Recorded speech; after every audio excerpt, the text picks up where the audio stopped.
Remo, oggi ci hai portato a Comago e siamo proprio all'interno del parco di Villa Serra. Siamo venuti a trovare Mauro della locanda Il Cigno Nero perché?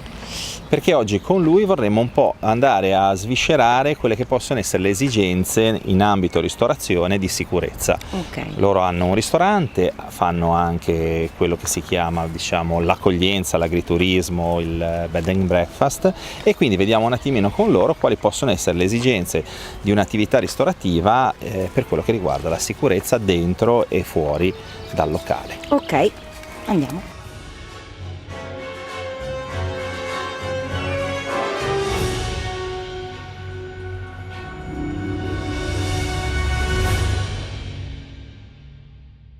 Abbiamo raggiunto Mauro Marenco, il gestore della locanda Il Cigno Nero. Buongiorno. Buongiorno a tutti. Parlaci un po', raccontaci un po' di questo posto che è bellissimo e so che si mangia anche molto bene. Allora, questo posto è, come abbiamo detto, già immerso nel parco di Villa Serra, quindi godiamo già di una cosa positiva, perché è molto bello il parco, uno dei più famosi d'Italia, e noi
Una persona al banco, diciamo alla reception, è su chiamata, diciamo, quindi rimane sguarnita. Quindi abbiamo bisogno di monitorare spesso i locali che rimangono non presidiati. E in più siamo anche dentro il parco, quindi abbiamo con diversi accessi, nonostante siamo una struttura piccola, abbiamo diverse possibilità da cui le persone possono di ricevere accedere. delle visite gradite. Esatto. Remo, e qui entri in ballo tu. Dunque, allora, andando in ordine, per quello che riguarda diciamo, la sorveglianza della reception piuttosto che della sala e anche degli spazi esterni, sia per sapere chi arriva, sia per vedere che magari eventuali ospiti siano sempre comunque in sicurezza, si può sicuramente prevedere un impianto di videosorveglianza. Un monitor, la possibilità per il gestore, per i suoi collaboratori di vedere in tempo reale le immagini, quindi anche la possibilità, uno degli ospiti si presenta a reception per chiedere un'informazione piuttosto che ho subito un avviso che mi informa che c'è qualcuno. Stessa cosa vale per le aree esterne, abbiamo visto prima che è proprio confinante con la villa, quindi ci sono cespugli che possono essere attraversati facilmente sia per uscire che per entrare rispetto alla villa, e qua sia la videosorveglianza sicuramente aiuta, come potrebbero aiutare anche dei sistemi di sicurezza intesi come impianto antifurto. Ora qua si può presupporre magari un sensore da incasso, da internamento, quindi un sensore che all'attraversamento magari di una persona può dare una segnalazione d'allarme, mentre invece, siccome ricordiamo che nel parco ci sono i cigni, le papere, i cinghiali, ora il cinghiale si spera che non arrivi, però diciamo che quelli che possono essere gli animali li discrimina, mentre invece un cristiano che dovesse entrare magari giustamente la sera nella proprietà deve essere identificato. Questi sono i due macro argomenti che si possono andare a sviscerare in un ambiente come questo. Videosorveglianza da un lato per l'assistenza anche alla clientela, antifurto per la protezione della proprietà, magari anche nella mezza giornata di festa o comunque nei momenti in cui ci si dedica anche solo che alla cucina, ecco. Anche perché, Mauro, qui flusso di persone, insomma, so che organizzate anche ricevimenti, matrimoni. Il flusso di persone, soprattutto in certi periodi dell'anno, sono abbastanza elevati, perché i periodi ovviamente primaverili fino, diciamo, all'inizio dell'estate, metà estate, è il periodo di matrimoni, comunioni, ricevimenti in genere. Avete la possibilità di parcheggiare, di far parcheggiare i clienti? Abbiamo quindi, un parcheggio insomma, nostro che è, diciamo, chiuso da un cancello, però comunque anche lì potremmo avere problemi di qualcuno che posteggia non clienti nostri, e quindi lì potrebbe anche essere utile un sistema di sorveglianza per il parcheggio.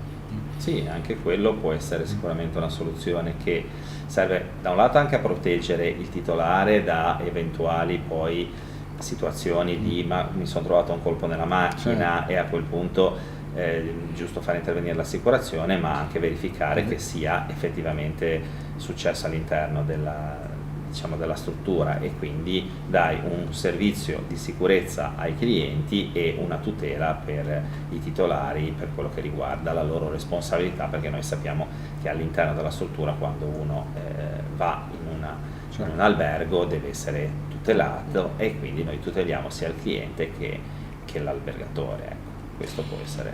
Io ringrazio Mauro. Grazie a voi. Ringrazio Remo. Anche stavolta Remo missione compiuta, per sentirci Finalmente al sicuro.